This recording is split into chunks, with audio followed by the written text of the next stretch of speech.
সমাজ তখনই সমৃদ্ধ হয় যখন নারী ও কন্যা শিশুরা নিরাপদ থাকে এবং প্রতিটি সিদ্ধান্তে অর্থবহভাবে অংশ নিতে পারে। প্রতি বছর ২৫ নভেম্বর থেকে ১০ ডিসেম্বর পর্যন্ত বিশ্বজুড়ে পালিত হয় লিঙ্গভিত্তিক সহিংসতার বিরুদ্ধে ১৬ দিনব্যাপী কর্মসূচি।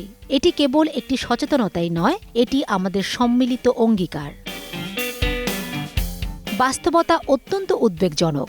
বিশ্বে প্রতি ৩ জন নারীর একজন শারীরিক বা যৌন সহিংসতার শিকার।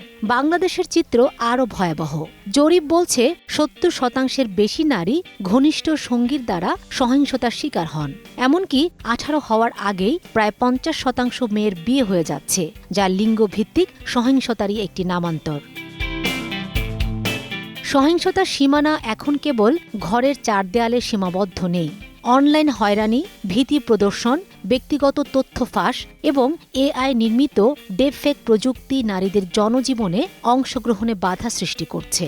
এবছরের প্রতিপাদ্য স্পষ্ট: নারী ও কন্যা শিশুর প্রতি ডিজিটাল সহিংসতা বন্ধ করুন। এ সংকট মোকাবেলায় আমাদের দীর্ঘস্থায়ী সমাধান খুঁজতে হবে নিজের শেকড় থেকে।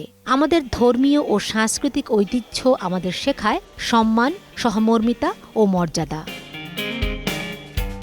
তাই পুরুষ ও ছেলে শিশুদের এখানে অগ্রণী ভূমিকা নিতে হবে।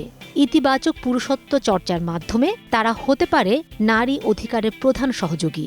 ভাই, বাবা, শিক্ষক ও ধর্মীয় নেতাদের শক্তিশালী অবস্থানই পারে একটি নিরাপদ সমাজ নিশ্চিত করতে।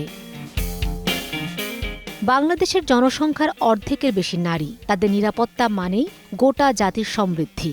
আসুন আমরা এমন এক বাংলাদেশ গড়ে তুলি যেখানে নিরাপত্তা ও মর্যাদা হবে প্রতিটি নারীর সহজ অধিকার। সহিংসতা রুখতে আজই সোচ্চার হন।